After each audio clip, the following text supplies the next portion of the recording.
Hi learners, this is Ronnie Chandajit, the Director of Geomatrix Tuition Centre. As part of our Helping Hand series, I would like to present to you the expected solutions for the Grade 12 Mathematics Paper One, November 2023, written by the NSC Exam Board. I hope you will find the solutions helpful and meaningful. Our contact details are provided should you need to contact us. I will now commence with question 1. Question 1 reads, solve for x 1.1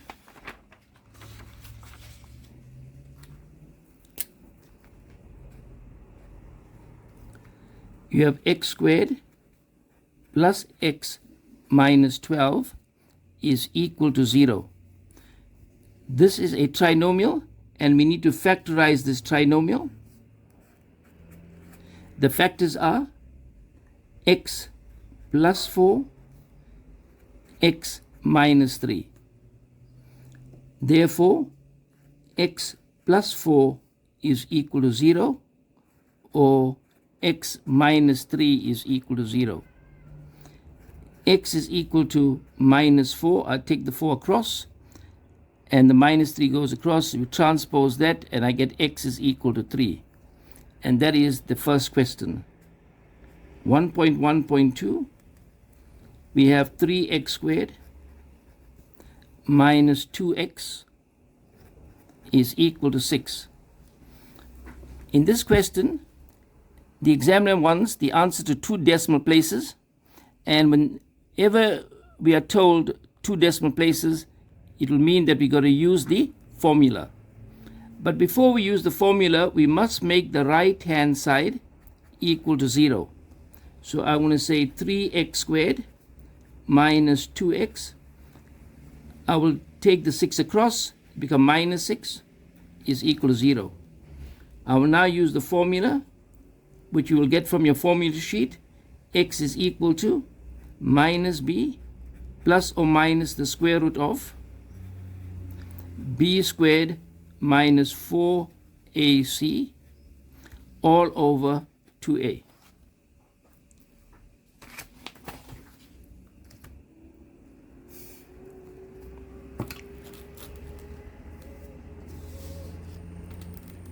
I will now make a structure, minus b. For every letter, I have a set of brackets, plus or minus the square root of b squared minus 4ac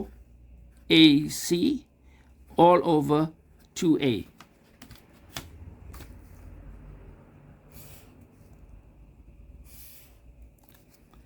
Now, whenever you take your values for a, b, and c, remember that the sign is very important. So the a value is 3. Sorry. The b value is minus 2. Minus 2, and the a value is 3, and the c value is minus 6.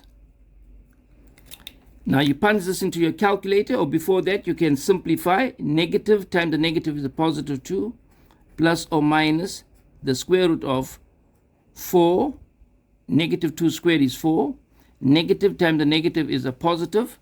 4 3s are 12. And 12 times 6 is 72. And 2 times 3 is 6. Let's simplify that.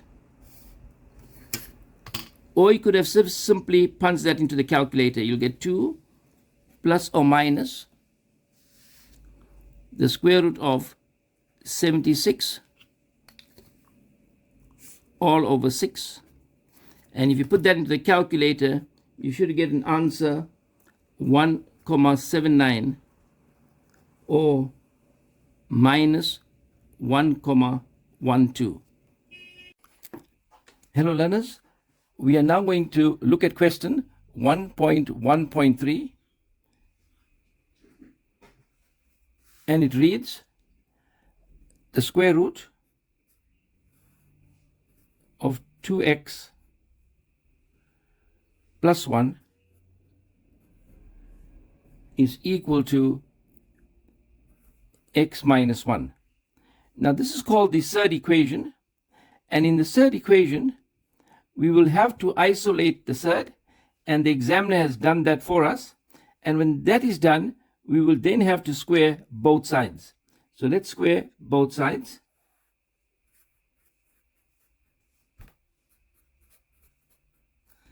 And we're now going to square both sides.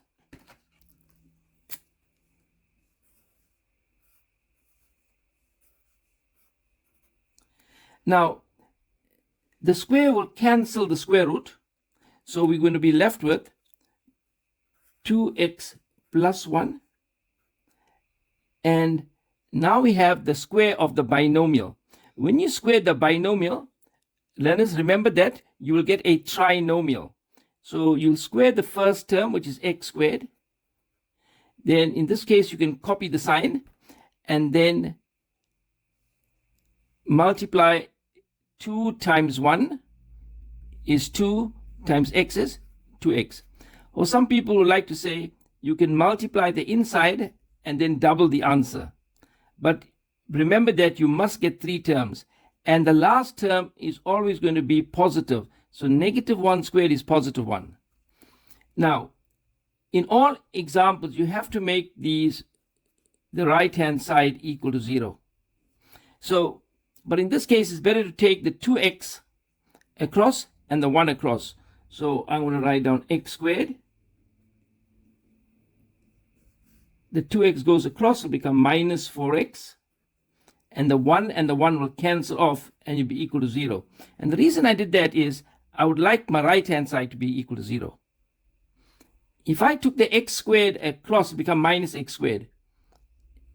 It's easier to take the 2x across and the 1 across. So let's go now and factorize this. So we'll get x into x minus 4 is equal to 0. Therefore, x will be equal to 0, or x is equal to 4. Now this is a unique example, and the reason I say that is because you have to test your solutions. You got to test your solution. Now, there's one very easy way to test, and that is, remember that the square root cannot give you a negative answer. So if you substitute x equal to 0, you'll get 0 minus 1, and the square root cannot give you negative 1. So that is not applicable. Learners, the next example is a quadratic inequality, and it's 1.1.4. It reads x squared minus 3 is greater than 2x. Now again, we make the right-hand side equal to 0. So I'm going to get x squared minus 2x minus 3 is greater than 0. This is a trinomial, and as all trinomials, we factorize them. And my factors in this case is going to be x minus 3 and x plus 1.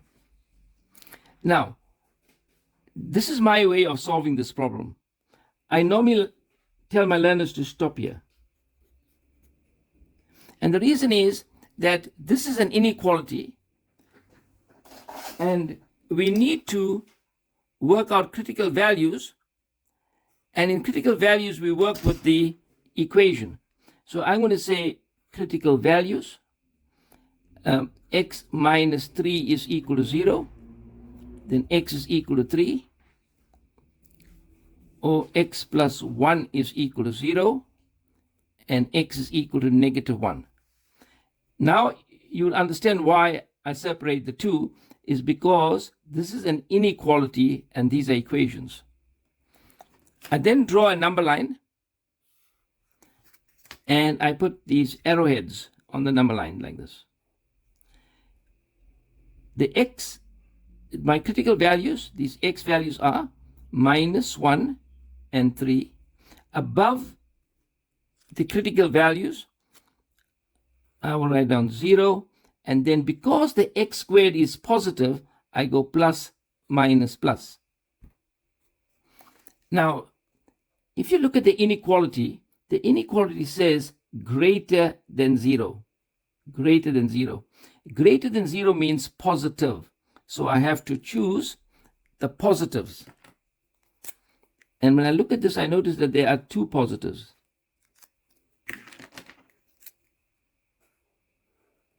There's a positive there and a positive there. Now, this positive is to the left of -1. So you'll say x is less than -1.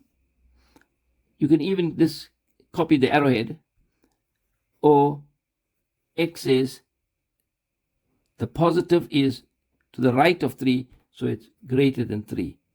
And that's how you solve this problem. Hello learners, the next question that we're going to look at is a simultaneous equation, and that is question 1.2. I'm now going to write the more complex equation first, which is 1 over x plus 1 over y is equal to 1. And I prefer to write the 1 as 1 over 1, so I can easily find my LCD. And the LCD in this case will be xy. So xy divided by x leaves me with y. Then I take the y and multiply it by the numerator, which is 1. And 1 times y is y. Plus x plus y divided by y leaves me with the x, and x times 1 is x. xy divided by 1 is xy times 1 is xy. You notice we have used our 1 times table throughout. And I'm going to label this as equation 1. The next equation that was given was x plus 2 is equal to 2y. Now, I will need to make x or y the subject of the formula. And in this case, it's easier to make x the subject of the formula. And I will say x is equal to 2y minus 2. And let's call that equation 2. I will now substitute equation 2 in equation 1. So wherever I see an x, I'm going to write 2y minus 2. So I get y plus the x is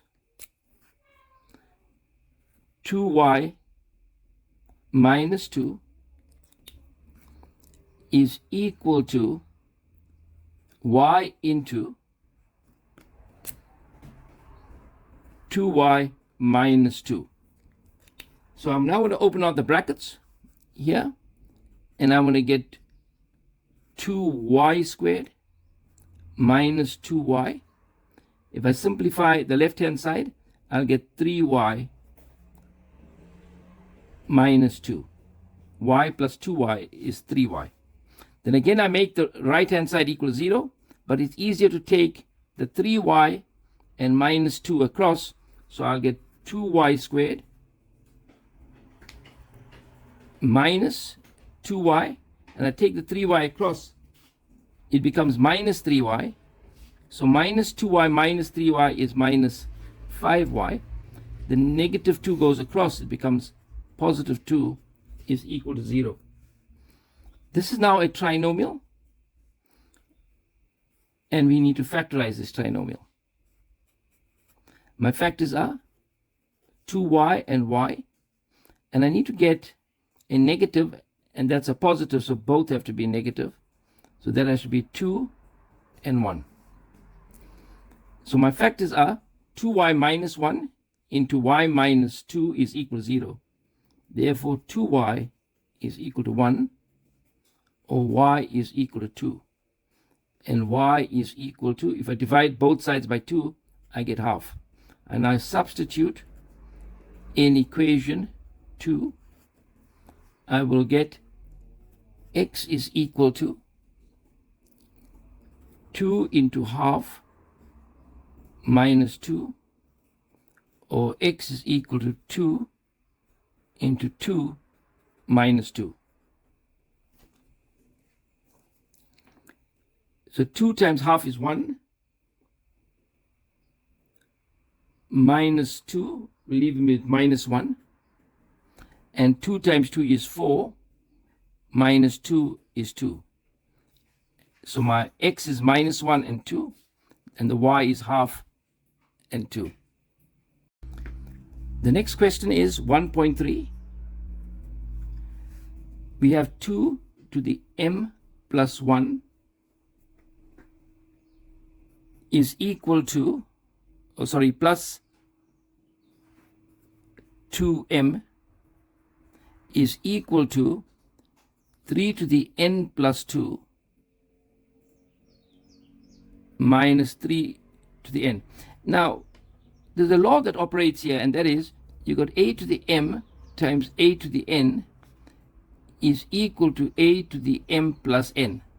So in this case here, the 2 to the m plus 1 can be written as, if I go in the other direction, so I'll get 2 to the m times 2 to the 1 plus 2 to the m is equal to 3 to the n times 3 squared minus 3 to the n. You will notice now we have a common factor on the left-hand side, which is 2 to the m. And you remove that as a common factor, you'll be left with 2 plus 1 is equal to, on the right-hand side, the common factor is 3 to the n into 3 squared, which is 9 minus 1. If I simplify this, I'll get 2 to the m is times 3 is equal to 3 to the n over 8. 9 minus 1 is 8. And because the base is 2, I can write this as 2 cubed. Now what I want to do is I want to divide both sides by 3 times 2 cubed. So when I divide the side by 3 times 2 cubed, I'll be left with 2 to the m all over 2 cubed is equal to 3 to the n divided by 3. Now, the law that operates here now is going to be that a over b to the n is equal to a to the n over b to the n. So, you can also have that a to the m over a to the n is equal to a to the m minus n. So likewise, I could use any one of them, and I could write this as 2 to the m minus 3, taking that on top, is equal to 3 to the n minus 1. So I used this law, okay? Now here we use what we call a technique called matching. And we want to know, when would this be true? When would this equation be true? And this can only be true if I have 2 to the 0 is equal to 3 to the 0, because 2 to the 0 is equal to 1, and 1 will be equal to 1, because the bases are different. So what we do here is that if I want this to be 1, I'll have to say that m minus 3 must be equal to 0 to make the left-hand side 1. So I'll get m is equal to 3, or n minus 1 is equal to 0, and n is equal to 1. But if you read the question carefully, it says, determine the value of m plus n. So you just don't have to find the values of m and n, you have to add them up. So you'll get m plus n is equal to 3 plus 1, which is equal to 4. And that is the answer. We are now going to look at question 2.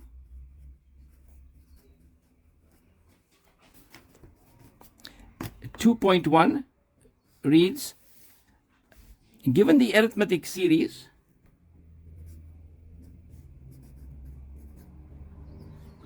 (7 plus 12 plus 17), and they ask you in question 1.1.1, they want you to calculate the value of T99. So before we do that, we need to work out what is Tn. The formula for Tn is a plus n minus 1d. So if we want to work out what is t91, you notice that the n has become 91. The a is your first term, and your first term is 7. So d, which is the common difference, is t2 minus t1, and in this case it is 12 minus 7, which is equal to 5. Now I substitute these values in the equation.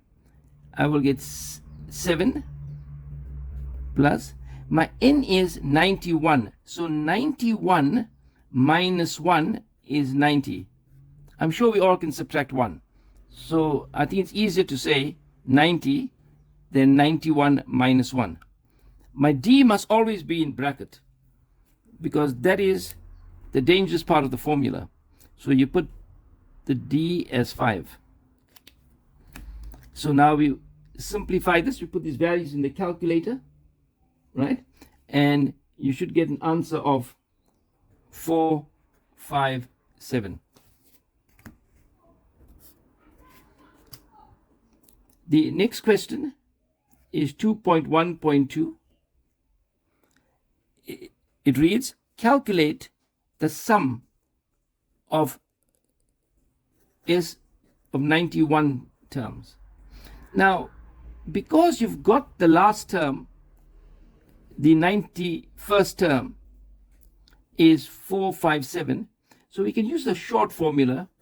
Sn is equal to n over 2 into a plus l, because I have the last term, and that is the last term. So I'm going to find S91 is equal to 91 over 2. My a is 7, plus my last term is 457. And you'll have to put this into the calculator, and you should get an answer of 2,112. The next question is 2.1.3, and it reads, calculate the value of n for which Tn is equal to 517. Now, the nth term is a plus n minus 1d is equal to 517. We worked out the a to be 7 plus, now I have to calculate n, and the d we worked out to be 5, and that's 517. You can take the 7 across, and you multiply these out here. You'll get, let's simplify the side first. So we'll get 7 plus 5n minus 5 is equal to 517.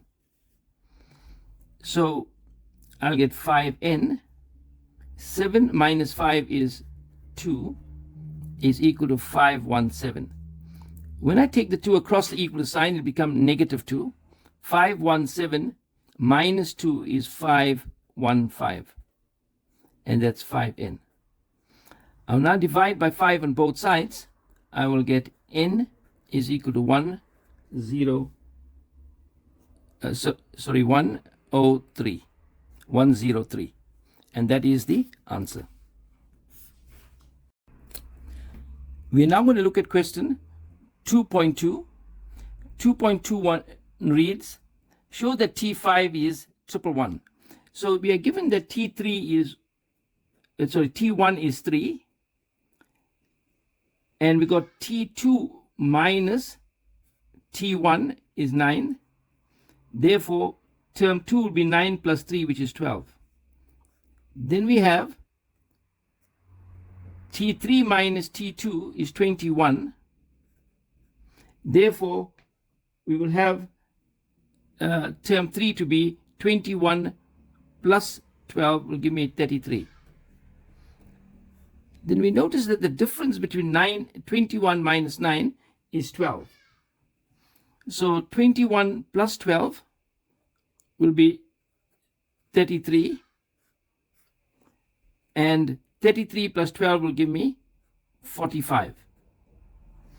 Now, to find term 4, I'm going to add 33 plus 33 will give me 66.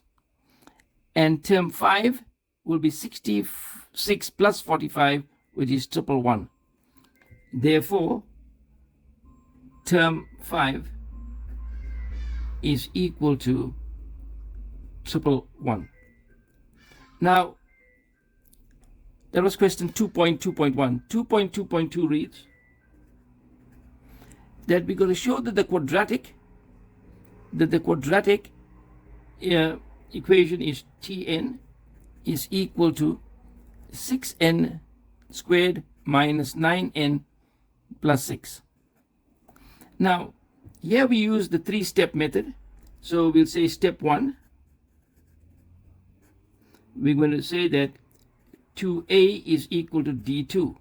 Now, we already worked out d2. The difference, this is d1, and d2, the difference there is 12. So we're going to say 2a is equal to 12. Dividing by 2 on both sides, we're going to get a is equal to 6. We see that the a value is 6. Step 2 is going to read 3a plus b is equal to T2 minus T1. And now substitute the value for A, which is 6, plus B is equal to T2 minus T1 is given as 9. So 3 times 6 will be 18, plus B is equal to 9. And I'll take the 18 across. I'll get 9 minus 18. And that leaves me with negative 9. And I notice that the B value again is negative 9. Step 3, we have A plus B plus C is equal to T1. My A value is 6. My B value is minus 9. And I need to calculate the C value. And T1 is equal to 3. 6 minus 9 is negative 3, plus C is equal to 3. I take the negative 3 across. I will get 3 plus 3, which will give me 6. And I notice that the C value is 6, so Tn is equal to 6n squared minus 9n plus 6. Now let us look at the next question that reads, show that the pattern is increasing for all n element of n. So we can find the derivative here, which is t prime n is equal to 12n minus 9. And if I equate this to 0, I need to show that the derivative is positive. So if I say t prime n must be equal to 0, I'll get 12n minus 9 is equal to 0. 12n is equal to 9. Dividing by 12 on both sides, I'll get n is equal to 9 over 12, which is 3 over 4. If you put this onto a number line, and you've got 3 over 4, and well, above the 3 over 4 is 0, but you will notice that when I take a number to the right of 0, for example 1, I will get a positive. And if I take a number negative 1 to the left of 0, I will get negative. So it's increasing when n is greater than 3 over 4. Therefore, we conclude that the pattern is increasing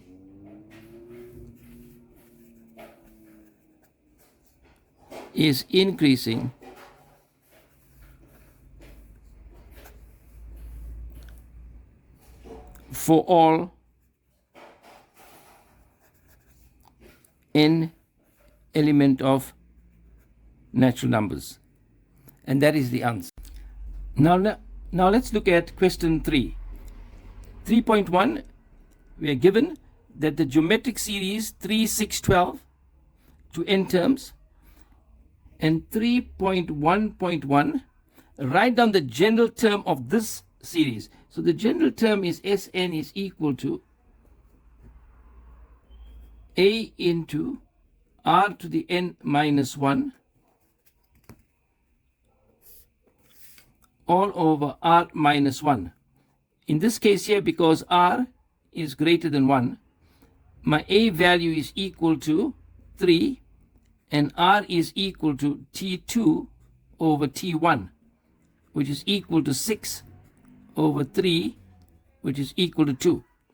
So in this particular case here, so Sn is going to be, my a is going to be 3, my r is 2 to the n minus 1, and r minus 1 is 2 minus 1, which is 1. So the answer remains as 3 into 2 to the n minus 1. The next question is 3.1.2. Calculate the value for k. Now we have sigma k, p is equal to 1. So if you start at 1, the n is going to be k. You must remember that. Then we got 3 over 2 into 2 to the p. Now, what we need to do is to understand that this is, we need to expand this. And if you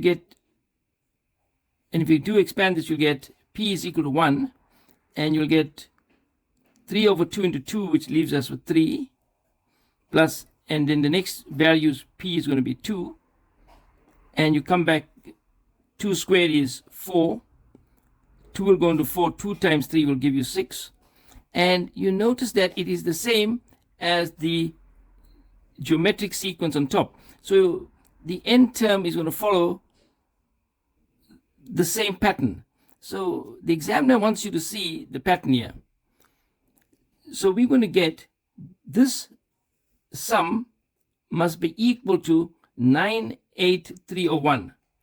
So okay, sigma p is equal to 1.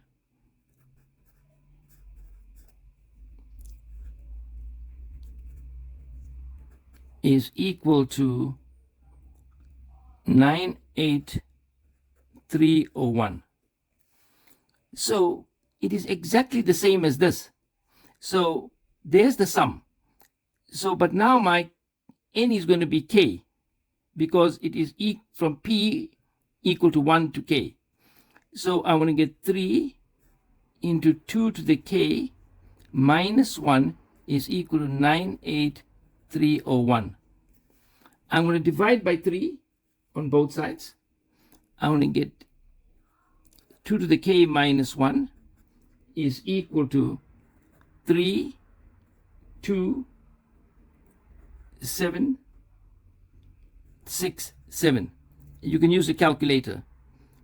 2 to the k is equal, now you take the minus 1 across, the 7 will become 8. 3, 2, 7, 6, 8. 2 to the k is equal to, now you could work this out to be 2 to the 15. And if the bases are the same, you can equate this. You can get k is equal to 15. Or you could even from here, you could even use logs. If n is equal to a to the x, then x is equal to the log of n to the base a. And that would be your answer. Now let's look at question 3.2. You're given that a geometric sequence and an arithmetic sequence, they have the same first term, right? So the a is the same. The common ratio is 1/3 and the common difference is 3. So let's go and write down the geometric sequence. the geometric sequence and an arithmetic sequence. The first term is the same, so it's A. Then we can get the second term will be AR, which will be 1/3 A. And the next term will be, you multiply that by 1/3 times R, which will be 1/9 A. And that is the sequence. Then in the arithmetic sequence, you go to add the common difference. So it will be A plus 3. And then you add another 3 to the second term, which is the difference, and you'll get A plus 6. And that is the sequence. Now, they tell us that the sum of 22 terms, of an arithmetic sequence. So I must go and write down Sn of an arithmetic sequence. Sn is equal to n over 2 into 2a plus n minus 1d. But they are talking about S22. So I want to go and find S22. So my n is 22 over 2. The a is the same, first term. But that is 22 minus 1 will give me 21, and my d value is 3. I'm going to simplify that. 22 divided by 2 is 11 into 2a plus 21 times 3 is 63. I'm going to now remove the bracket. 2 times 11 is 22a plus 11 times 63. You know the nice way to do this, you put 6 and 3, and then you add the 6 and the 3, and you get 9. So the answer is 693. Then they talk about the sum to infinity. So I'm going to go and find out what is the sum to infinity.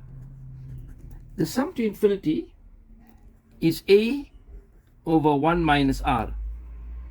The a is the same. So I'm going to have a over 1 minus, the r is 1/3. And that leaves me with a, 1 minus 1/3 will give me 2/3. And if you are dividing by 2 over 3, you will multiply by 3 over 2. So you'll get a over 1 times 3 over 2, and that will be equal to 3a over 2. The story goes like this, that the sum of the 22 terms, of an arithmetic sequence is 734 more than the sum to infinity. So S22 is 734 more than the sum to infinity. So S22 will be equal to 734 plus the sum to infinity. Okay, so we now need to solve this, and we've got all the pieces of the information. So we're going to say sum of S22 will be 22a plus 693 is equal to 734 plus 3a over 2. We now need to solve this. You take this 3a over 2 across, you'll get 22a minus 3a over 2 is equal to 734 minus 693. I'm taking the 693 across, and I take the 3a over 2 across. Simplifying this, you'll get 22a minus 3 over 2a will give me 41 over 2a is equal to 41. And a is equal to 2. And that is the answer. Now let's look at question 4. Question 4 reads, sketch below, there's a sketch of the graph of f of x is equal to 2x minus 4. Whenever you are given that, you will write y, another name for f of x, y is equal to 2x minus 4. And the a is the y-intercept and the b is the x-intercept of the graph. 4.1. Write down the equation of the asymptote. The asymptote is this value here. The minus 4 is the asymptote. So you'll say y is equal to minus 4. 4.2. Write down the coordinates of B. Now, the point B is the point x and 0, which is the x-intercept. So to find the x-intercept, we let y equal to 0.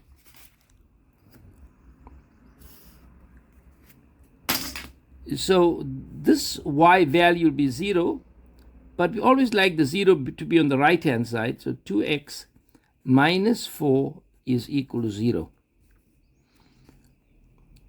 We take the minus 4 across, we will get 2x is equal to 4. But the base is 2, so I'll say 2 to the x is equal to 2 squared. And if the base is the same, you equate the index, you get x is equal to 2. So remember, they want the coordinates. The coordinates means that you must have an x value and a y value. We move on to the next question. Question 4.3.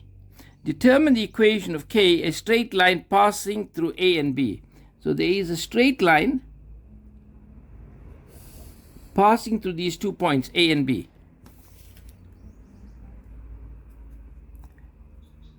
And this is k of x. Now we already know that the y-intercept is at A. So we need to find the coordinates of A, which is the y-intercept. We let x equal to 0.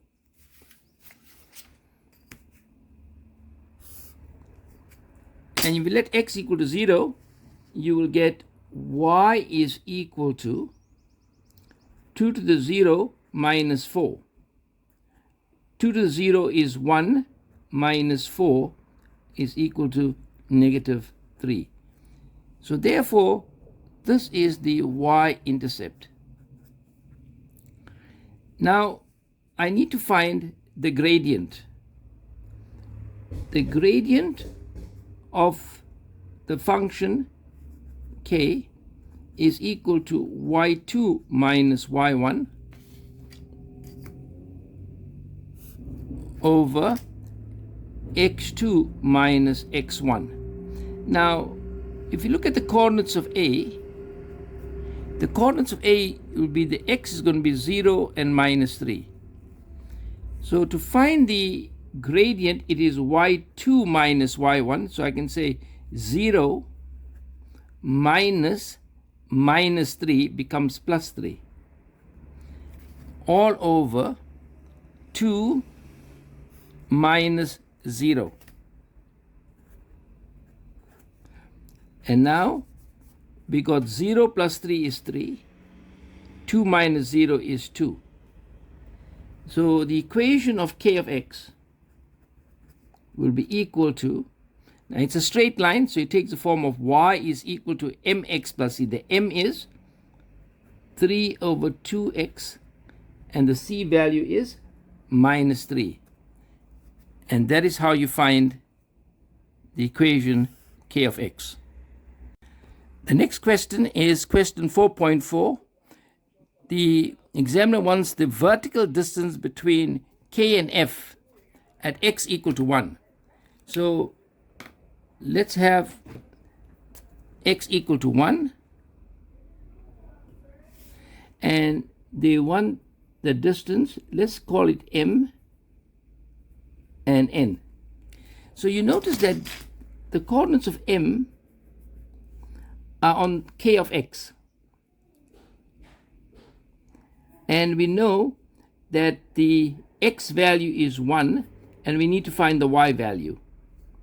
So I substitute the 1 in the equation k of x, and I will get y is equal to 3 over 2 into 1 minus 3, which is 3 over 2 times 1 is 3 over 2 minus 3, which leaves me with minus 3 over 2. So therefore, the y value is minus 3 over 2. Then I notice that the n is on f of x, and my x value is 1, and I need to find the y value. So I substitute the 1 in f of x, in the graph f of x. So I will get y is equal to 2 into 1 minus 4. It'll be 2 minus 4, and that leaves me with minus 2. So that value is minus 2. So the distance is equal to, it will be the top value it's going to be the top value minus the bottom value.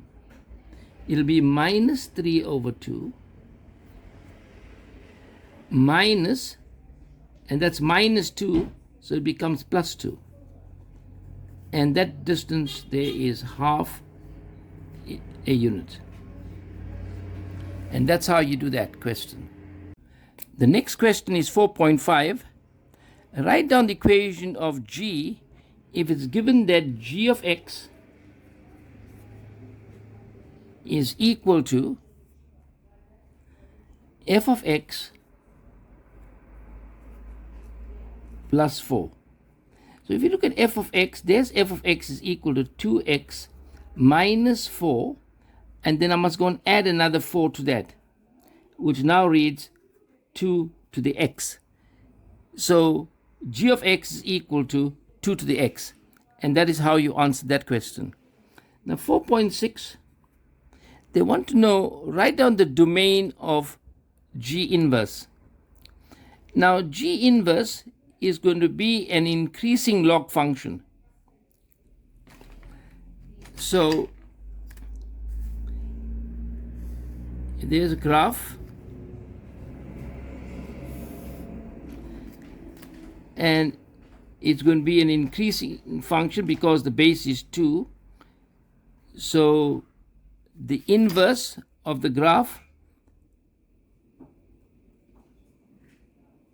is going to be like this.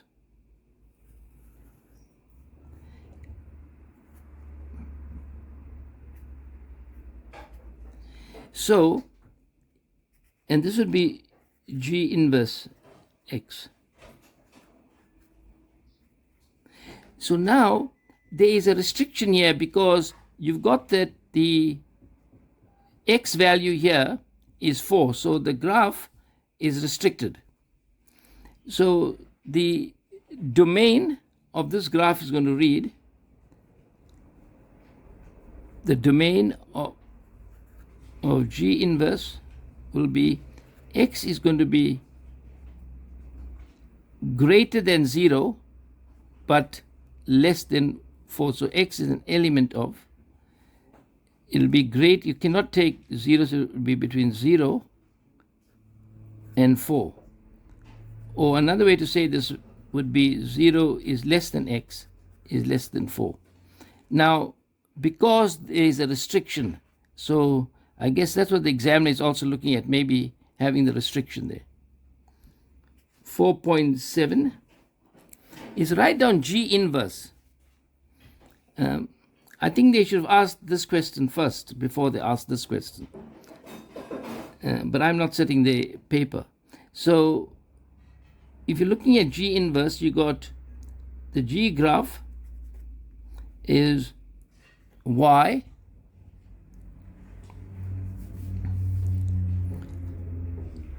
is equal to 2 to the x.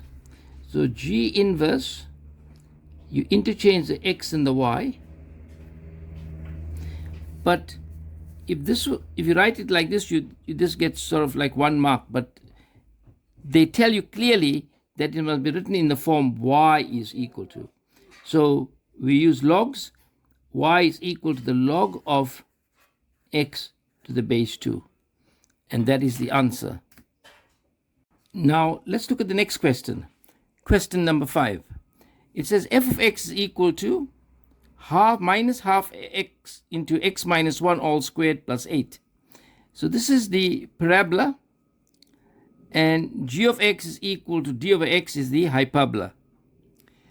And we have the x-intercept at minus 3, the y-intercept at 5, and c is the y-intercept of the parabola. Write down 5.1. Write down the coordinates of the turning point. Now, inside the bracket here, you have the axis of symmetry. And to find the axis of symmetry, you equate x minus 1 to 0. You get x equal to 1. And this graph will have a maximum value, and the maximum value is 8. So the y is 8.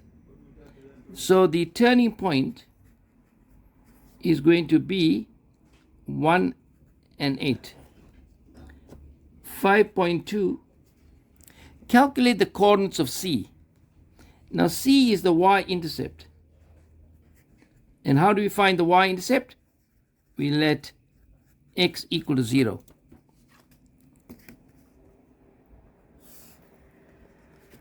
So when you let x equal to 0, you're going to get y is equal to minus half into 0 minus 1 all squared plus 8.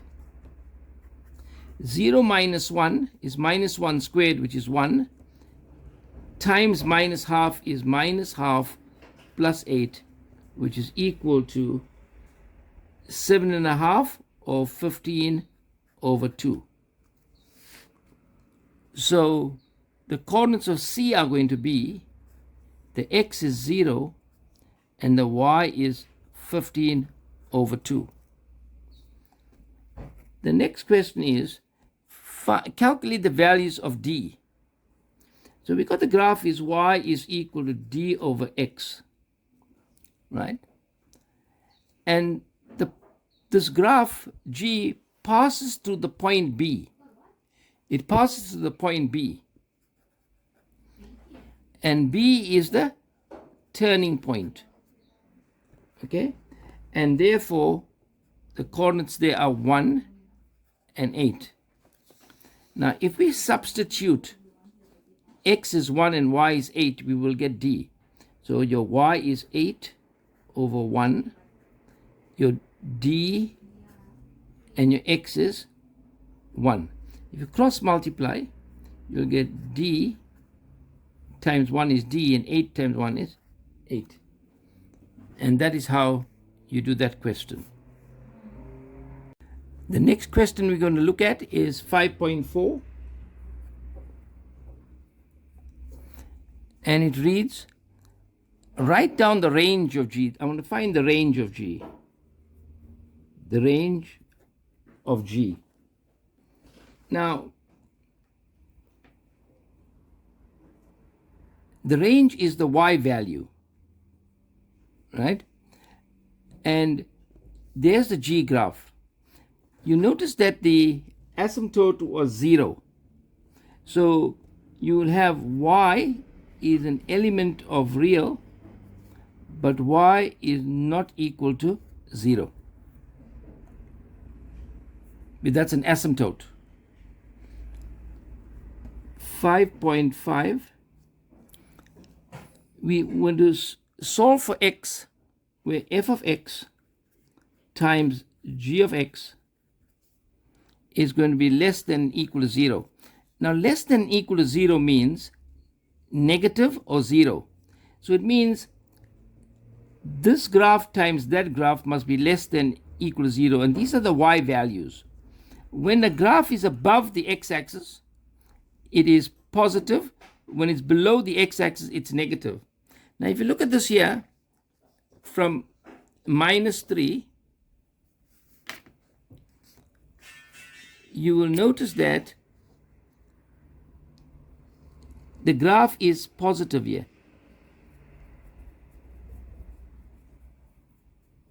And here the graph is negative. So a positive times a negative is a negative, will be less than 0. So one of the solutions is going to be when it's going to be between -3 and 0. Okay, so it'll be between -3 and 0, x in the middle. I can include the -3, but I cannot include 0 because it's an asymptote. Or when you look at the graph here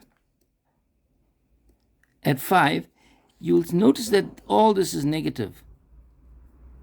But this graph here is positive. So a positive times a negative will be a negative, will be less than 0. So the solution to this problem will be x is greater than and equal to 5. Well, some learners, you can write this in different ways. You can say x is an element of -3 to 0, or x is an element of 5 to positive infinity. And that would be the solution. The next question is 5.6, and it reads, calculate the value for k so that h of x, which is equal to -2x plus k, will not intersect the graph of g of x, and the g of x graph is equal to 8 over x. Will not intersect. Now, when the graphs do not intersect, then it means that the roots are unreal. So we need to go and use some work on nature of roots. So firstly, what I want to do is I want to equate this two graphs, because h of x is y and g of x is y. So I can say that -2x plus k is equal to 8 over x. Now I can multiply throughout by x, and I'll get -2x squared plus kx is equal to 8. Now I'll make the right hand side equal to 0. Right? I can take all this across, so to keep it positive, if I take the -2x squared across, it'll become positive 2x squared. The kx will become negative kx plus 8 is equal to 0. Now, for the graphs not to intersect, delta must be less than 0. That's your theory. So delta is b squared minus 4ac will be less than 0. The b value is minus k squared minus 4. The a is 2 and the c is 8 will be less than 0. K squared minus k all squared, negative times the negative is a positive, minus 4 times 2 is 8, times 8 is 64, is less than 0. This is a difference of two squares, k plus 8, k minus 8 is less than 0. When I was at school, my teacher always told me bread plus butter, bread minus butter. Now this is a quadratic inequality, so I do the same thing. I stop here and I draw the line. I get my critical values. K is equal to minus 8 and k is equal to 8. And I put this onto a number line. arrowheads, there's my negative 8 first, and then the 8 above these will be 0, and the k squared is positive. When it's positive, it'll be plus, minus, plus. Follows the pattern. So where is it less than 0? Less than 0 means negative, and the negative lies between minus 8 and 8. So minus 8 and 8, the x will be in the middle, and the arrowheads always point to the small number. And that's how that is done. Or if you want to write this another way, you could say x is an element of minus 8 to 8. And that is the answer. The next question we're going to look at is question 5.7. It reads, H is a tangent to G at R, a point in the first quadrant, and that's very important. Calculate T such that f of x plus t intersects G at R, at the point R. So now, this is a very complex question, so we will go step by step. So we say that H is a tangent to G, so that means that the gradients have to be the same at the point R. So I got h of x is minus 2x plus k, and g of x is equal to 8x to the minus 1. I'm preparing this so that I can find the derivative. So I need to work out h prime x. The derivative of h of x is minus 2, and the derivative of g of x is equal to negative, I bring down the negative, 1 times 8 is negative 8, and from the negative 1 I subtract 1, I get negative 2. Writing this in the positive form, I get negative 8 over x squared. Now, these two, the gradients have to be the same at that point. So we're going to equate these two. We're going to say minus 2 is equal to minus 8 over x squared. If I multiply by negative, I will get 2 is equal to 8 over x squared. I put the 2 over 1 and I cross multiply. I will get 2x squared, 2 times x squared, and 8 times 1 is 8.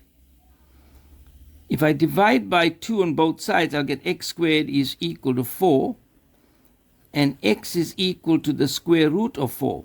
Now I know that x is positive because they said first quadrant.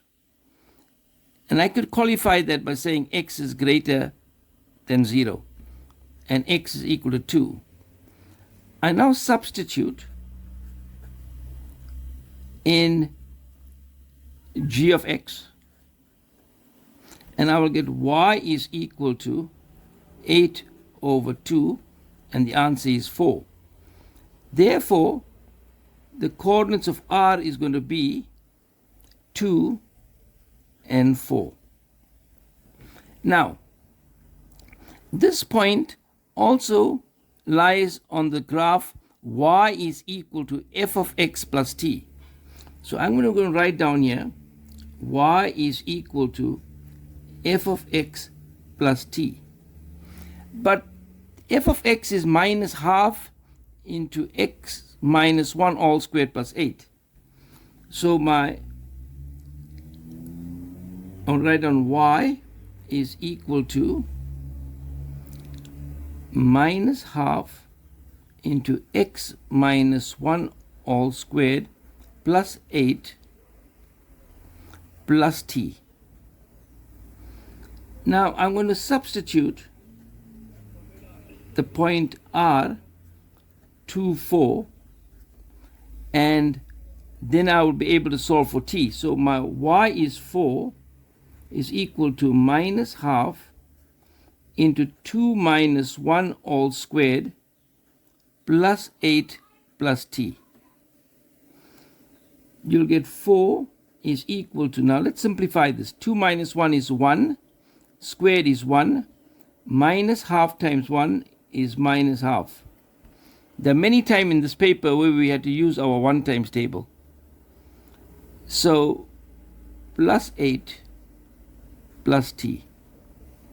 So if I simplify, I'll get 4 is equal to 7.5. 8 minus half is 7.5 plus t. And I'll take the 7.5 across, I'll get minus 3.5 is equal to t. And that's how you find the value for t. The next question we're going to look at is question 6. The question is based on finance, and it reads 6.1. Patrick deposited an amount of 18,500 into an account, and the interest rate is not given, which we have to find, but it is compounded monthly, and this is important because monthly means 12. After 6 months, the interest accrued and the amount increased from 18,500 to 19,319 Rand and 48 cents.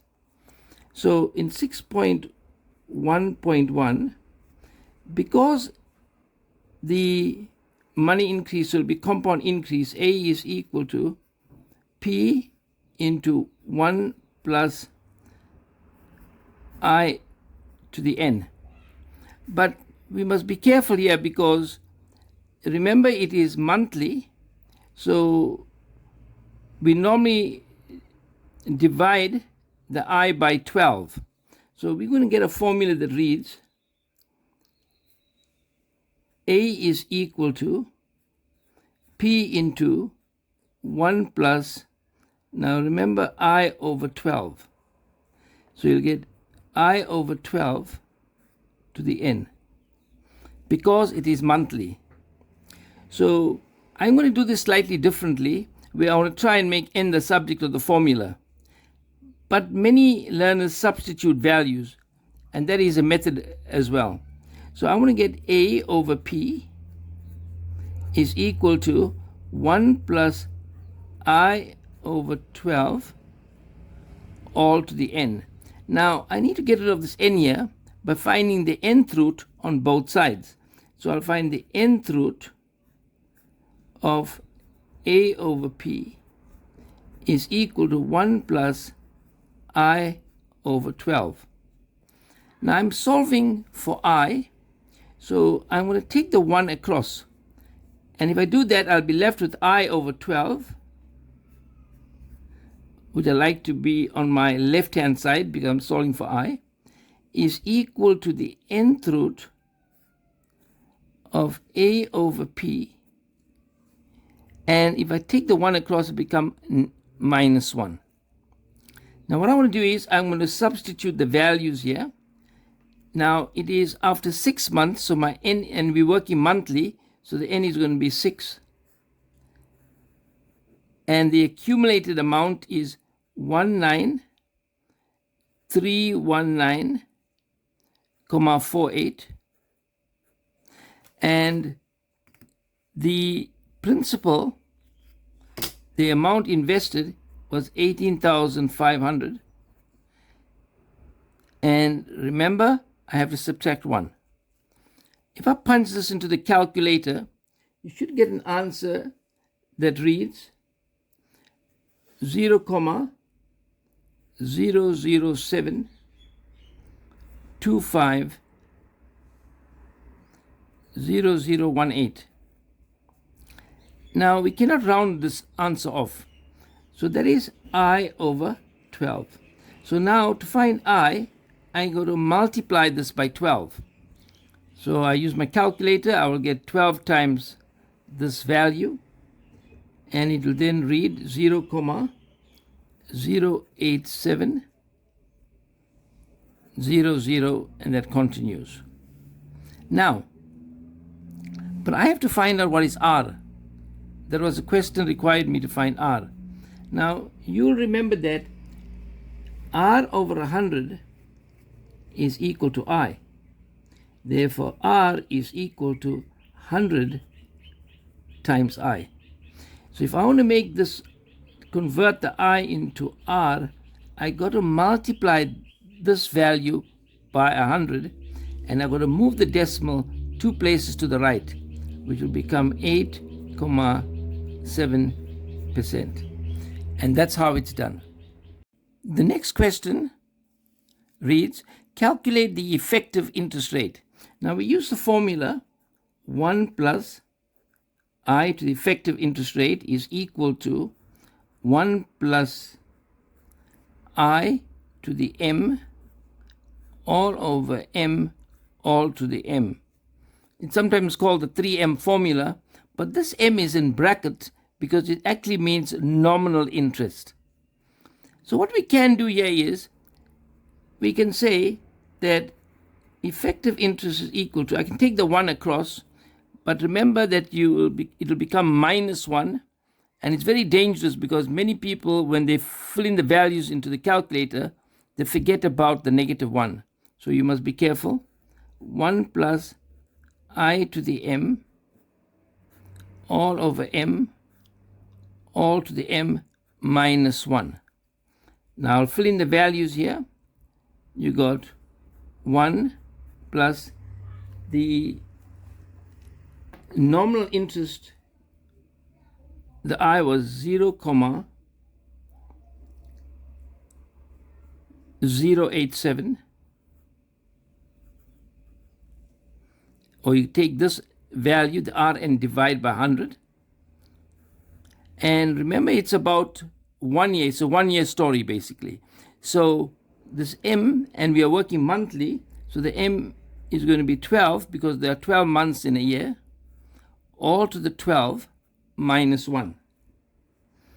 Now you put this into the calculator, punch the values into the calculator, you're going to get 0.090554, and that continues. But I want to find out what is R, the effective interest rate. So I now have got to multiply this by 100, as I did in the previous example. So I'll get the effective rate is going to be, and I'll move the decimal 2 places to the right. It'll become 9.0. Now the 5 will convert this 5 into a 6 because I'm rounding off to 2 decimal places, and 6%. And that is the effective interest rate. And that is the answer. The next question we're going to look at is question 6.2. It reads, Kuda bought a laptop for 10,000 Rand on the 31st of January 2019. He will replace it with a new one in 5 years' time. Now they're telling you that the time period is 5 years. And that will be on the 31st of January 2024. The value of the old laptop depreciates annually at a rate of 20% per annum. It depreciates according to a straight line method.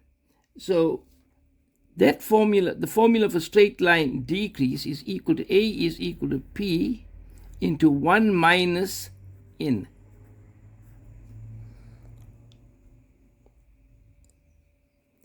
So we're now going to find the values of A, P, and we'll then solve for N. So the accumulated amount is going to be 0, because after how many years will the value of the laptop be 0? So the accumulated amount is going to be 0. The investment, the principal was 10,000 into 1 minus, the I will be r over 100, and that will be 20 divided by 100, which is equal to 0,2. So we'll have 0,2 n. Now we can solve this very quickly by dividing by 10,000 on both sides. I'll get 0 divided by 10,000 will be 0, is equal to 1 minus 0,2n. And now transpose this. Minus 0,2n, but take it across the equal to sign, becomes 0,2n is equal to 1. And n is equal to, I want to divide both sides by 0,2. And I will get, if you put this into the calculator, you'll get an answer of 5 years. And that is the answer. The next question is 6.2.2. Kuda will buy a laptop that cost 20,000. In order to cover the cost price, he made his first monthly deposit into the savings account on the 28th of February 2019. He will make his 60th monthly deposit. So the examiner is kind and telling us that there's 60 months that he will be paying into a savings account which pays interest at 8.7% per annum, compounded monthly. So now they say calculate Kuda's monthly deposit. Now he is saving, and because he's saving, he's going to get the money in the future. So it'll be F is equal to X into 1 plus I to the n minus 1 all over I. Now again, I'm going to try and make X the subject of the formula. So I'll say X is equal to, if IF is if over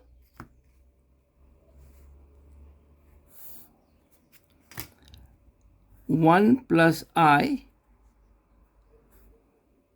to the n minus 1. So if I could multiply by I, I'll get I times f, which is if, and then to find x, I will divide by 1 plus I to the n minus 1. And I create a new formula for x. And now I simply fill in my values. 0,87, I must convert that to I, so I must divide it by 100, and my I will be 0,087 divided by, because it is monthly, I have to divide by 12. And the future value that I hope to have is 20,000. And I have to divide this by 1 plus the I value is 0,087 divided by 12. The n is equal to 60 months. And don't forget to subtract the 1. Now you punch this into the calculator. You should get an answer of 267.26, and that will be his monthly installment, and that is the answer. Now let us look at the next question, 6.3. It reads, Tino wins a jackpot of 1,600,000. He invests all his winnings in a fund that earns an interest of 11.2% per annum, compounded monthly. And we know that monthly means 12.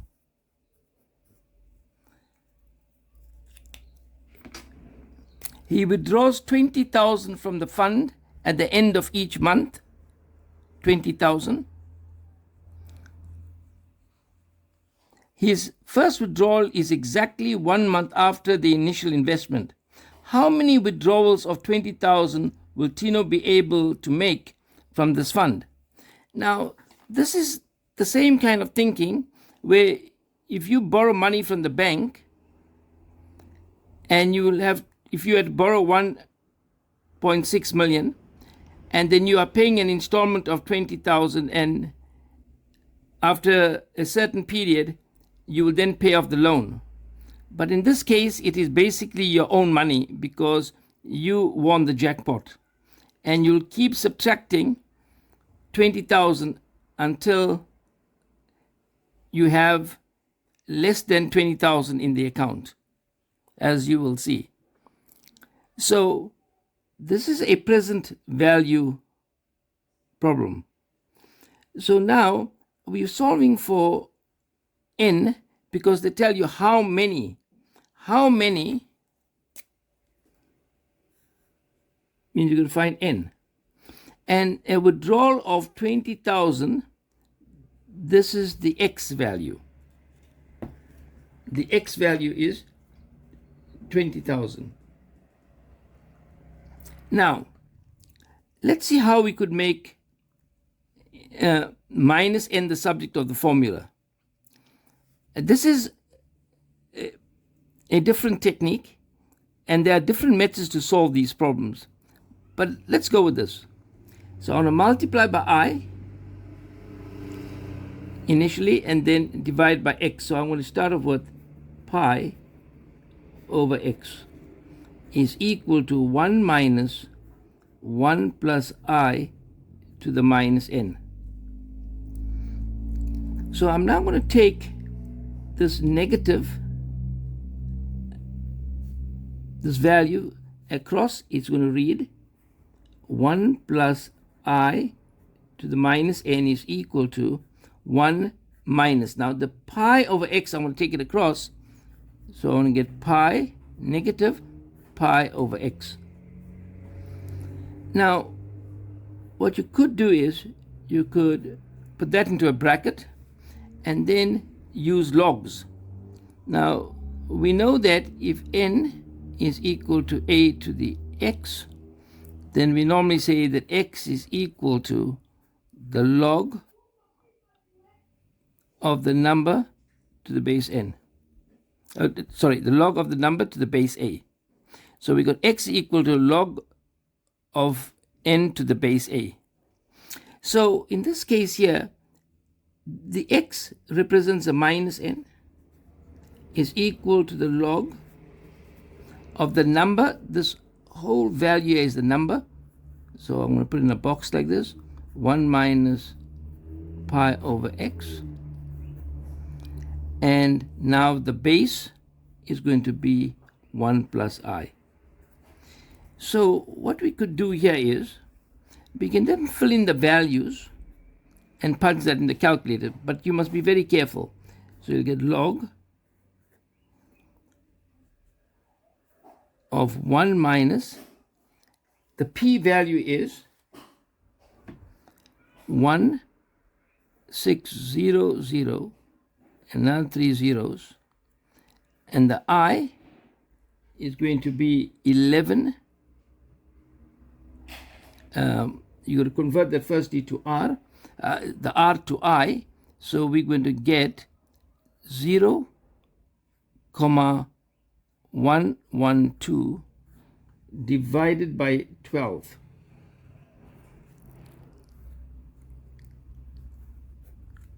All over x, and the x is 20,000. And here we're going to have 1 plus I. The I is 0,112 all over 12. And we're going to punch this into the calculator. Please check how many zeros are here so that you don't make a mistake. So you'll get negative n is equal to you should get a value of negative 147,798, and that continues. But you've got to be very careful here. Now they're asking you how many installments.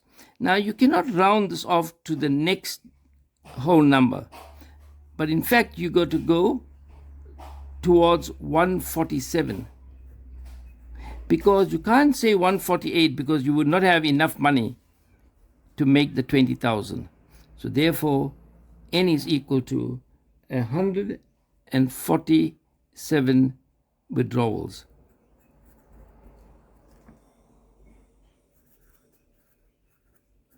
And that would be the solution to that problem.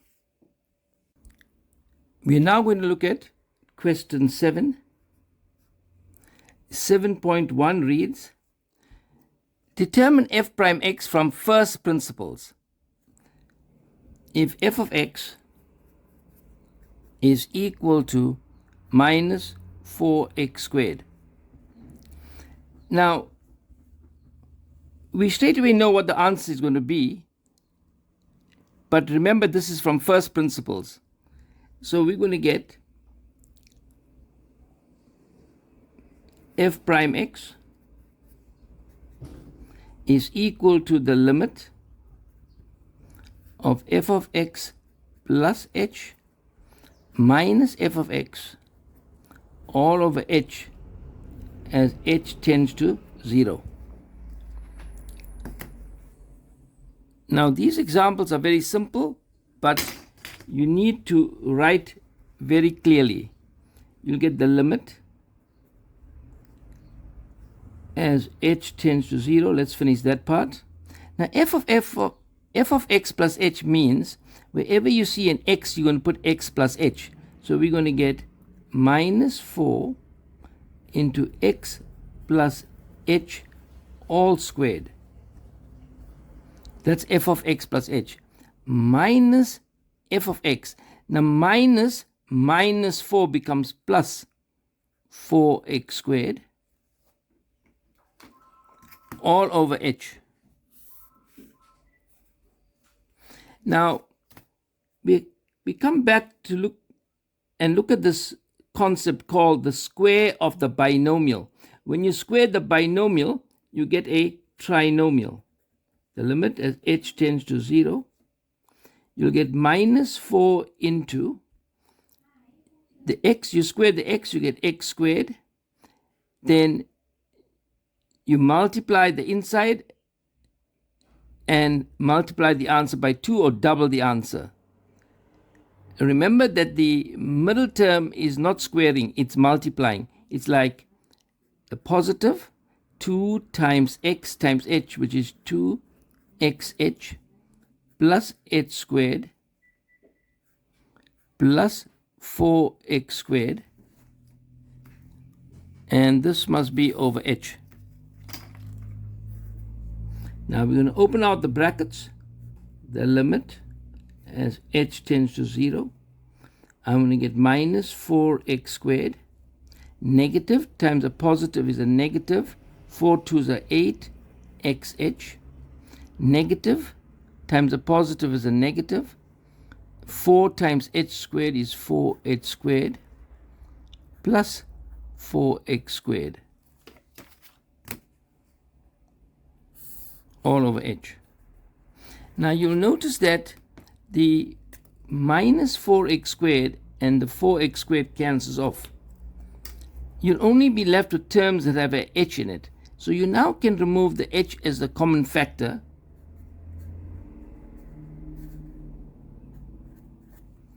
And remember, because this is normally called the h story, so you do not take out the 4 as a common factor. You just need to take out the h as a common factor. So you'll get h into minus 8x minus 4h as h tends to 0 here, and you've got an h at the bottom. So then this, the h and the h in the numerator and denominator cancels off, and you're left with the limit of minus 8x minus 4h as h tends to 0. Now, as h tends to 0, this h becomes 0. So minus 4 times 0 is 0, and you're left with minus 8x. As soon as you do the substitution for 0, you do not write limit as h tends to 0. It is in the last step where we do not have a limit.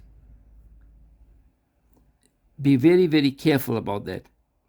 And that is how you solve that problem.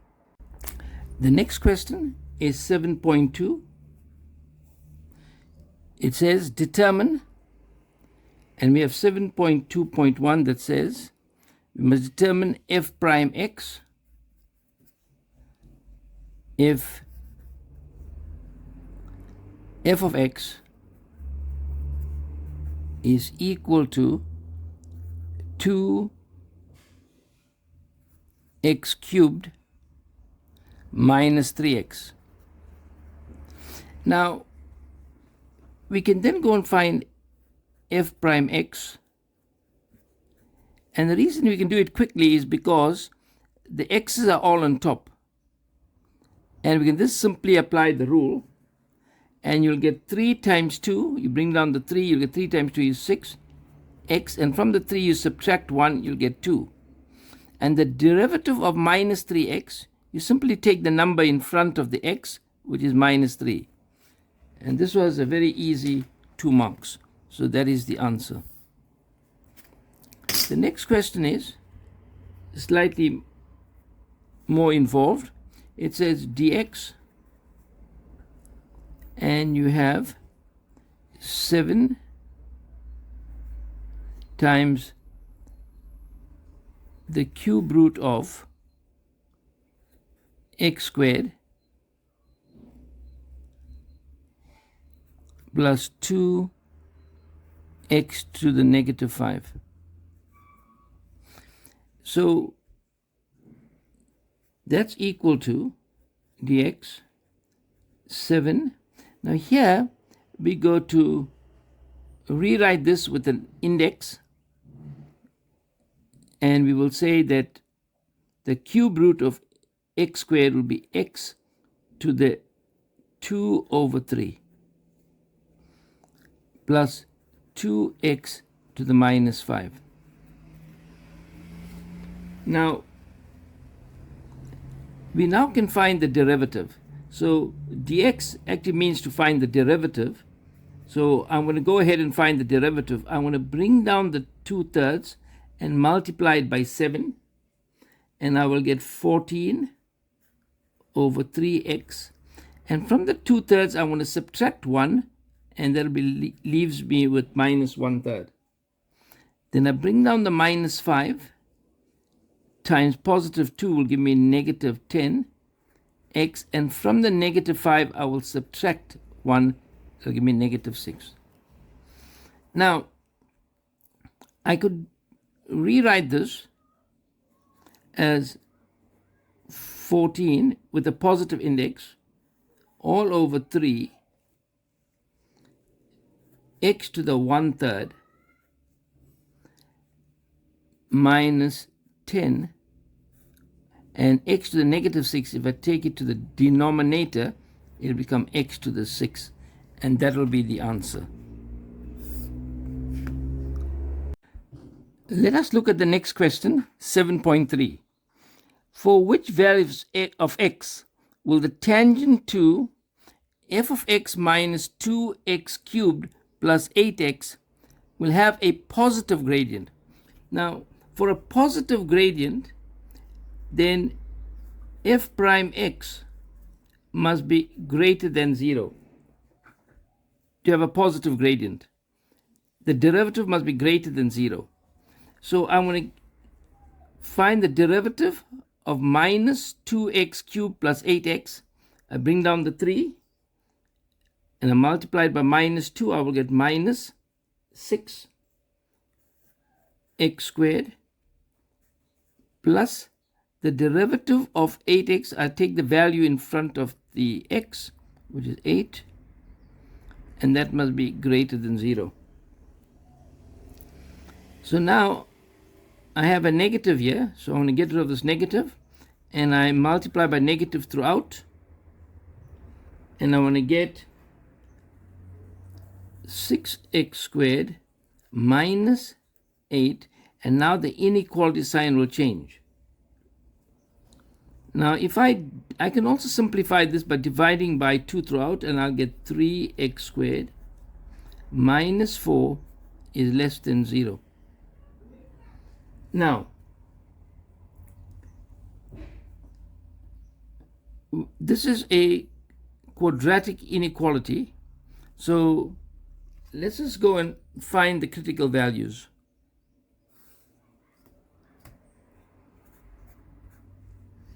We've got 3x squared minus 4 is equal to 0. 3x squared is equal to 4. And x squared is equal to 4 over 3. Now x is equal to plus or minus the square root of 4 over 3, which is equal to plus or minus the square root of 4 is 2, but I cannot find the square root of 3, so it will be root 3. Now this is going to, we need to work out the values where 3x squared minus 4 is less than 0. So we can put the arrowheads there, and we have the critical values of minus 2 over root 3 and 2 over root 3. Above these we put 0, above the critical values, and because the x squared is a positive x squared, so we go plus, minus, plus. Now, but it must be less than 0. For less than 0 means negative, so the answer has to lie between these two values. So you'll get minus 2 over root 3 and 2 over root 3.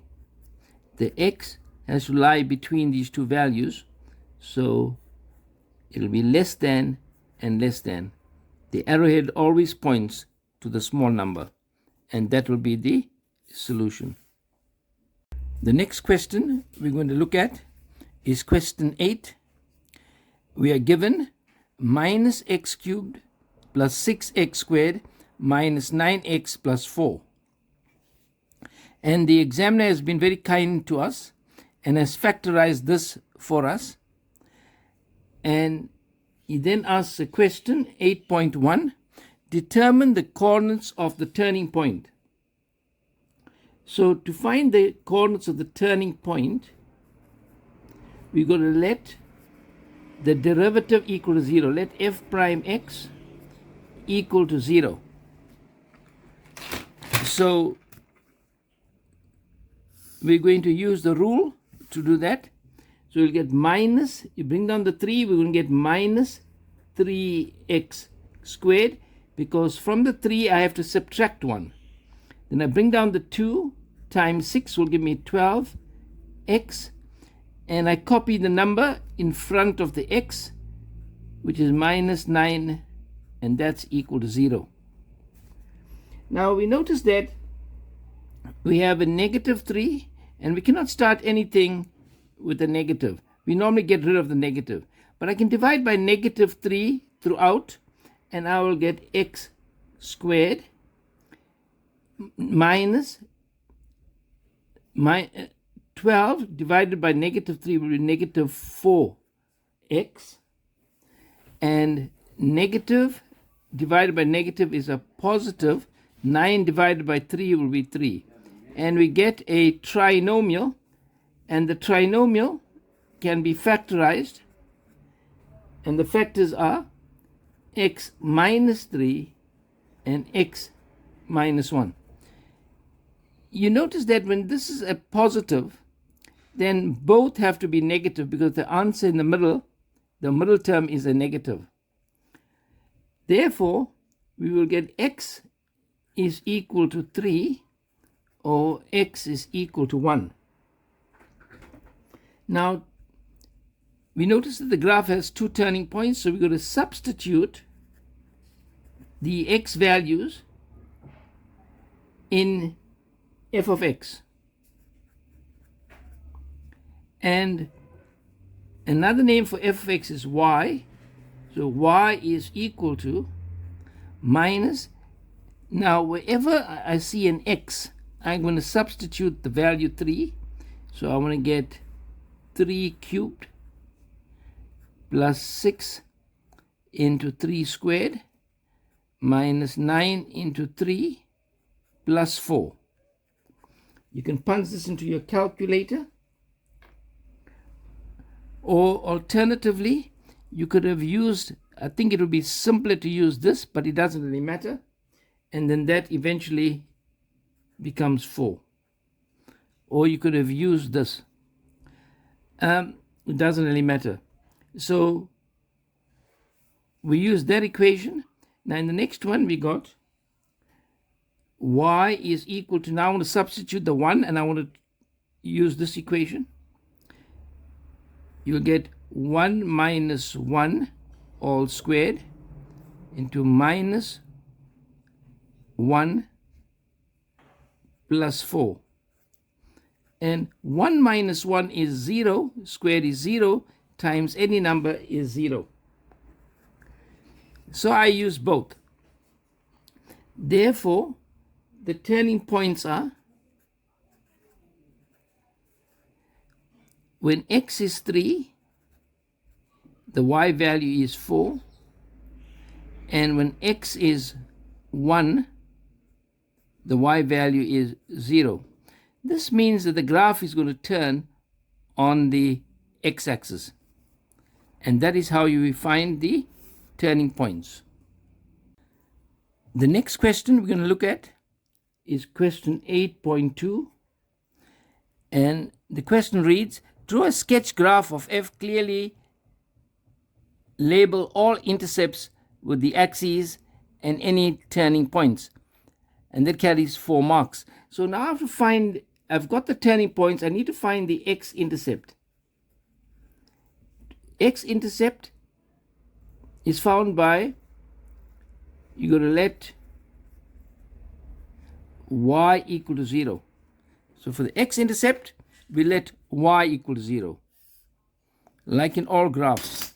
So if I let y equal to 0, I'm going to get x minus 1 all squared into minus x plus 4 is equal to 0. Therefore, I will get x minus 1 is equal to 0. And x is equal to, I take the negative 1 across, I get 1. Or minus x plus 4 is equal to 0. And here, I can simply take the minus x across and I'll get 4 is equal to x. And those are my x-intercepts. I then can find the y-intercept. I let x equal to 0. And when I do that, I want to let x equal to 0. So I want to get y is equal to, this x here becomes 0. So I will get 0 minus 1 all squared into minus 0 plus 4.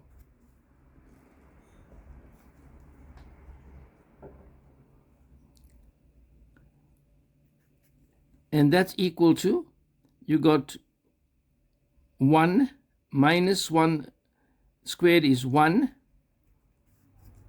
times 4 minus 0 is 4, and the answer is 4.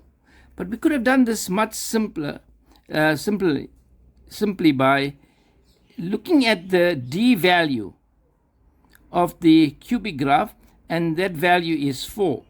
So we could have simply said y is equal to 4. But I solved both the x-intercept and the y-intercept for you. Now, what we need to do is to now look at the sketch. Now we have the axes drawn, and you will notice that we had the x-intercept was 1 and 4, and the y-intercept was 4. So the y-intercept is 4.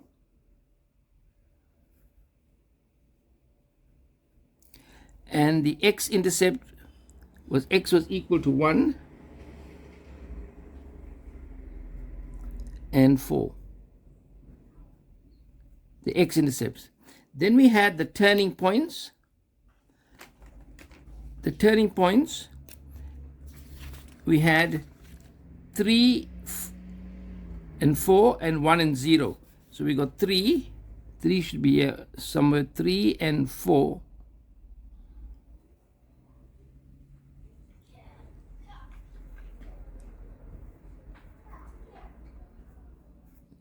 And then we had the point 1 and 0. The graph is going to turn there. But we notice that the A value is negative. And when the A value is negative, meaning less than 0, then the arms are going to come down and turn and go down like this. This will be the shape of the graph.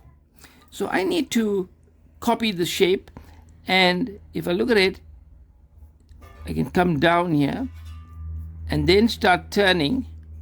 Then I will go up, and as I approach the point, I will turn and through this point, and this will be the graph of f of x. And that is how the graph is drawn. The next question we're going to look at is question 8.3. It reads, use the graph to determine the values of k for which minus x cubed plus 6x squared minus 9x plus 4 is equal to k will have 3 real and unequal roots. 3 real and unequal roots. Here we use a technique. The technique is called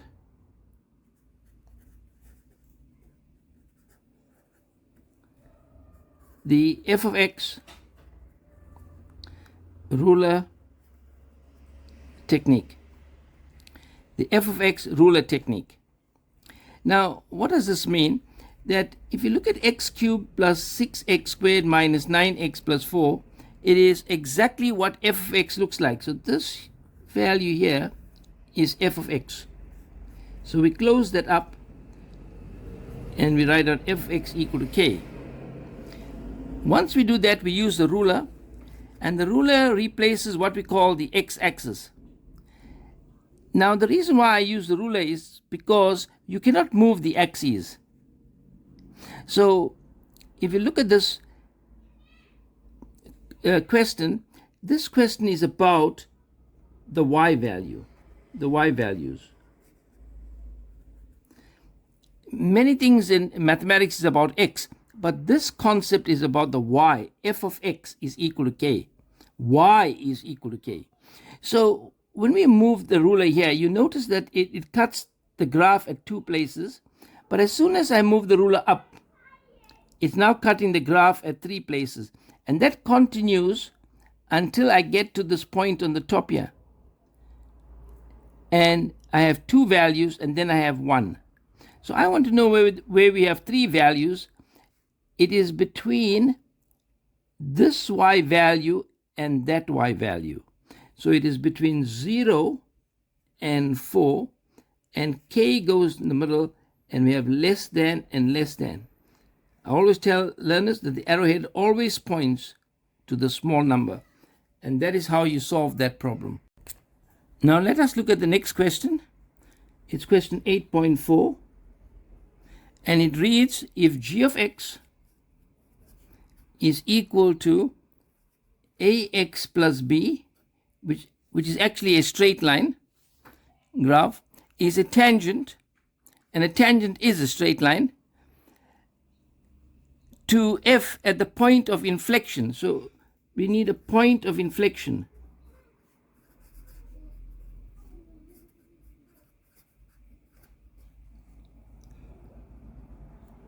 Determine the equation of g. So what we need to do here is, firstly, step 1, we need to find the point of inflection. And how do we find the point of inflection? We let f double prime x equal to 0. That's one way of doing it. Or you can add the x values of the turning point and divide by 2. So let's go back to our notes. There's the first derivative, minus 3x squared plus 12x minus 9. So the second derivative will be, I bring down the 2, I'll get minus 6x. And I copy the number in front of the x to find the derivative of 12x, which will be plus 12 is equal to 0. And I now solve for x. I will get minus 6x is equal to, take the positive 12 across, becomes negative 12. Dividing by negative 6 on both sides, I will get x is equal to 2. I substitute in f of x. Always substituting in the original equation. And now there's f of x, which is the y value. Y is equal to, the x is now 2 minus 1 all squared. And now the x is 2, so I'll get minus 2 plus 4. And I now simplify that. 2 minus 1 is 1 squared is 1. Minus 2 plus 4 is 2. And 2 times 1 is 2. So therefore the point of inflection is going to be 2 and 2. Now we have a point. So in the next step, in step 2, we need to find the gradient.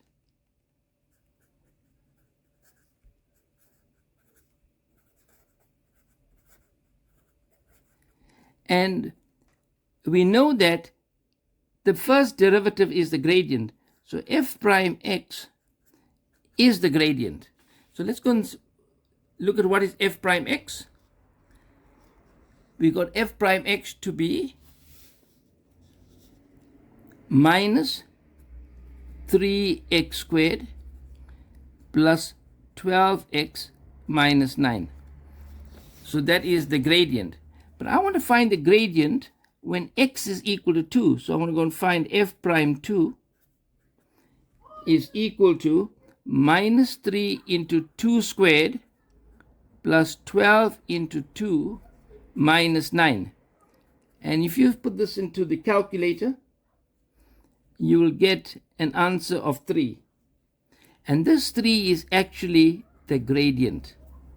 So now I have a point and the gradient. So I can go and write down y is equal to mx plus c. My y value is 2.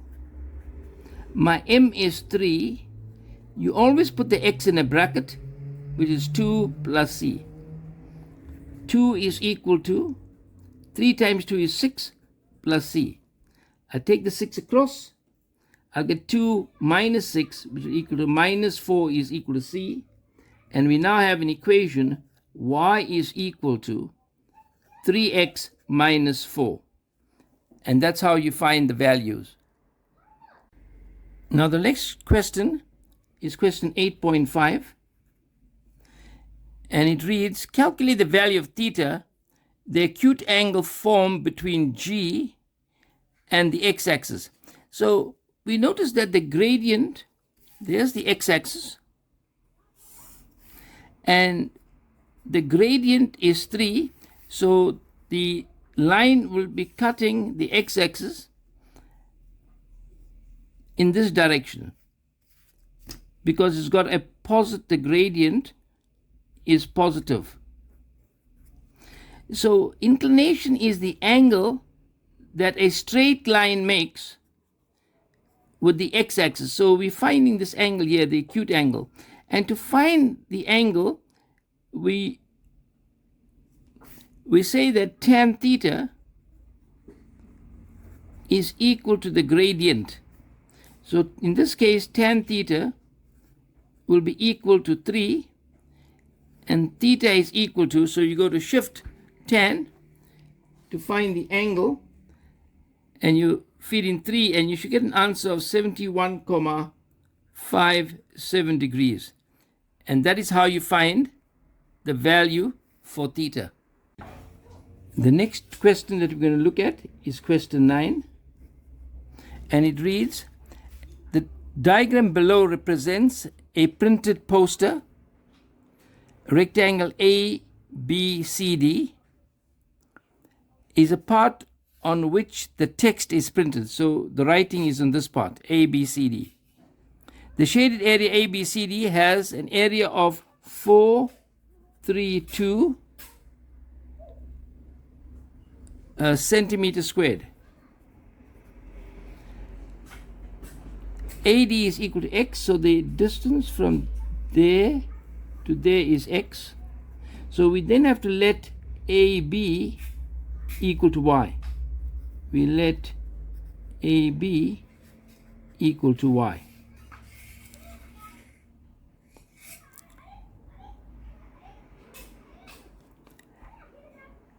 ABCD is 4 centimeters from the left and right edges of the page and 3 centimeters from the top and the bottom of the page. So 3 centimeters from the top and the bottom and 4 centimeters on the left and the right. They say show that the area of the page is given by the AX is equal to 3456 over x plus 6x plus 480. So straight away we know that that is why that x times y is equal to 432. So y is equal to 432 divided by x, dividing by x on both sides. Now we're going to look at the area of the whole page. So if this is x and that's 4 and that's 4, so the whole length is going to be x plus 4, which is x plus 8. Then the length is x plus 8, so the breadth is going to be y plus 3 plus 3 is 6. But my y is equal to 432 over x. So this is going to be y plus 6. So the area 9.1. So the total area of the page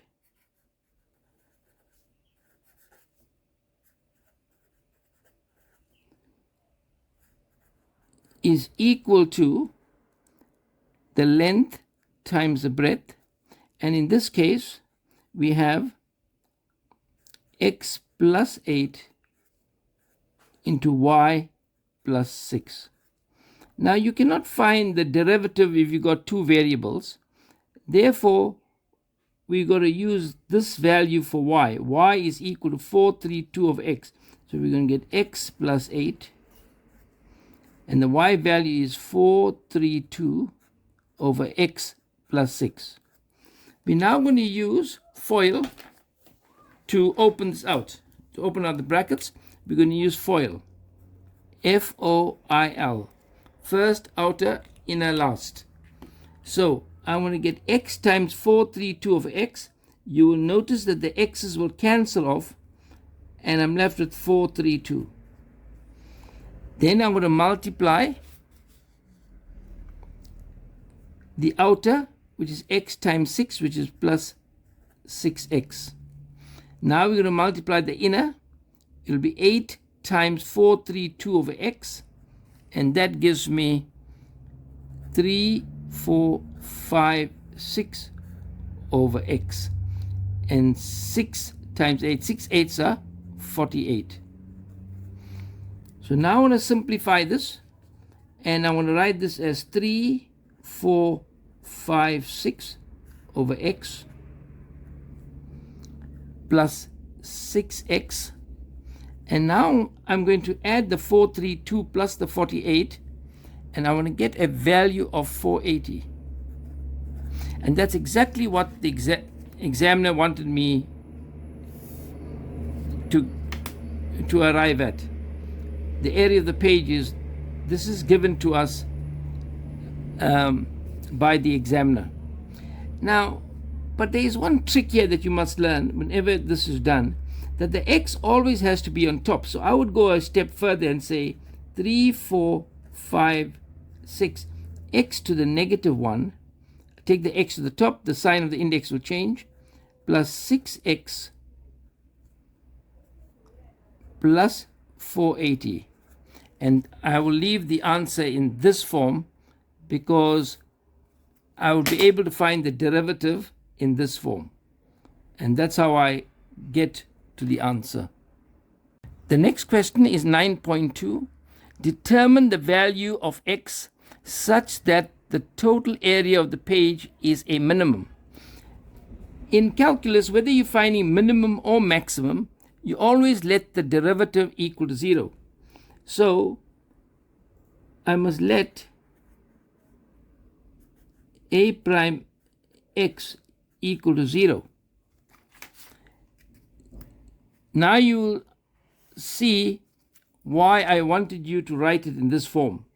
So I'll let the derivative equal to 0. I'll bring down the -1. I'll get -3, 4, 5, 6 x. And from the -1, I subtract 1. I get -2. And the derivative of 6x, I copy the number in front of the x, which is 6, is equal to 0. And now begin to solve this. I'll get -3, 4, 5, 6. And the x to the -2 is equal to, I take the 6 across, becomes -6. And now can divide by negative on both sides, so the negatives cancel off, and I have to rewrite this with a positive index. It'll be 3, 4, 5, 6 over x squared is equal to 6 over 1. And the reason I do that is that I can now cross multiply. So I want to get 6x squared is equal to 6 times x squared is 6x squared. 3, 4, 5, 6 times 1 is 3, 4, 5, 6. So now I want to divide by 6 on both sides. I'll get x squared is equal to 576. And x is equal to the square root of 576. And I know that it cannot be negative, cannot be plus or minus, because I'm finding distance, and x is distance, and distance is always positive. So I will qualify that by saying x is greater than 0. And the square root of 576 is 24 centimeters. So they asked me to determine the value for x when the area is a minimum, the total area is a minimum, and that value is 24 centimeters. And that's how we solve this problem. We are now going to look at the final question in the maths paper, question 10. And it reads that A and B are independent. This is very important, meaning that there must be an intersection. Then they want to know that if the probability of A is equal to 1 over 3 and the probability of B is equal to 3 over 4, then what is the probability of A and B? And that will be, using your theory, it will be the probability of A times the probability of B, which is equal to 1/3 times 3 over 4. The 3's cancel off, and you're left with 1 over 4. So the probability is a quarter. In 10.1.2, the probability of at least one event occurs. At least one event. That is really simply saying is the probability of A or B. It could be either A or B, at least one of them. And that will be the probability of A plus the probability of B minus the probability of A and B. Because it's independent, the events are independent, there has to be an intersection, and I have to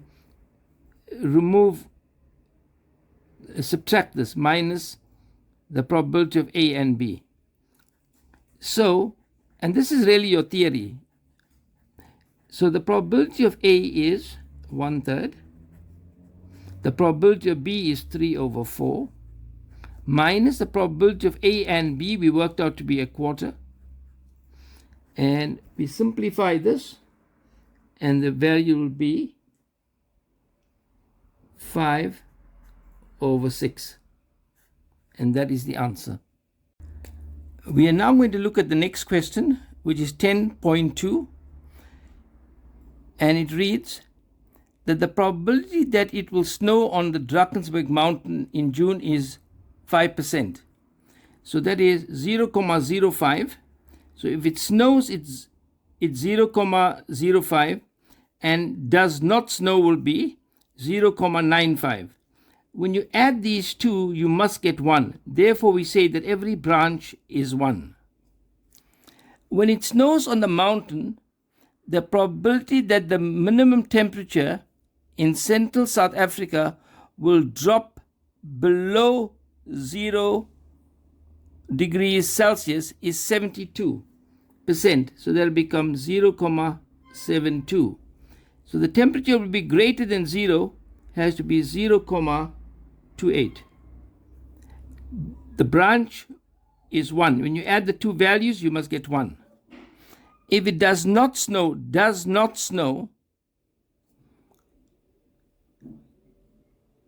then the probability that the minimum temperature in central South Africa will drop below 0 degrees Celsius is 0,35. That's 35%, which is 0,35. So the temperature will be greater than 0 degrees Celsius is 0,65.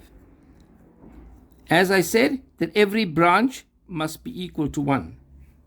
Now, let us look at the question. This is 10.1, and this is the tree diagram. 10.2. What is the probability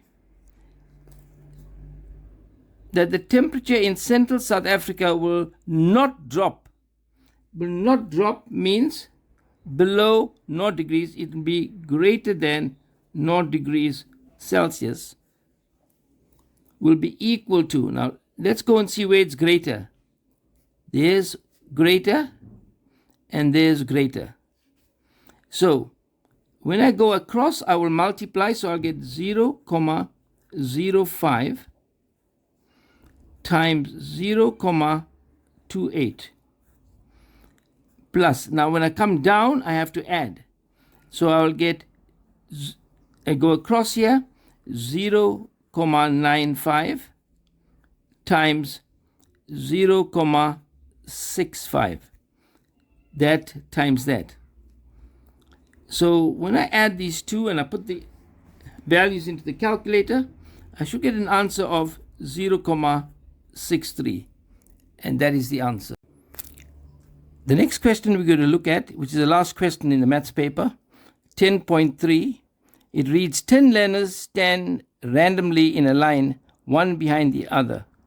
10.3.1, in how many different ways can the 10 learners stand in the line? And that will then be 10 factorials, which is equal to 3628,800. 10.3.2, calculate the probability. Now, you must understand that probability of an event will be n of the event of the all over n of the sample space. That means the total outcomes.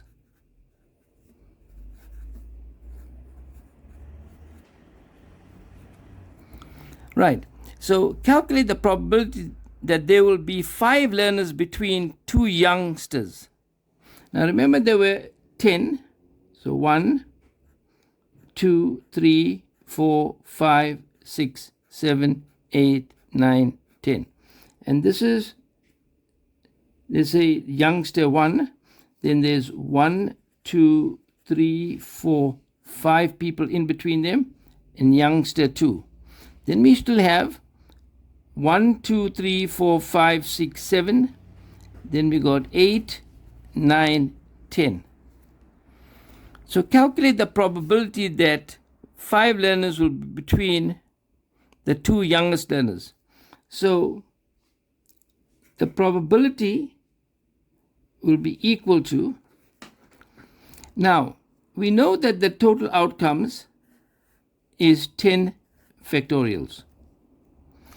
But now we need to look at this. Now we got young 1 and young 2. So therefore they could either swap places and be 2 factorials. Then we got in between them there are 5, 1, 2, 3, 4, 5. So that can be times 5 factorials because they can take any position. But then we are left with 8, 9, and 10 here. And how does that work? You always remember that if this group is moving together, then they become 1. So you got 1, 2, 3, 4. And what happens to the y2 and y1? They just become 1 times 1. And we've got, they will be the different positions, 2 factorials. So we'll get, that becomes 1, 1, 2, 3, 4. So that will be 4 factorials. And you can put that in the calculator and you get 1 over 630. And that is the answer. Now, when I'm concluding, I must say that there are different solutions to these questions.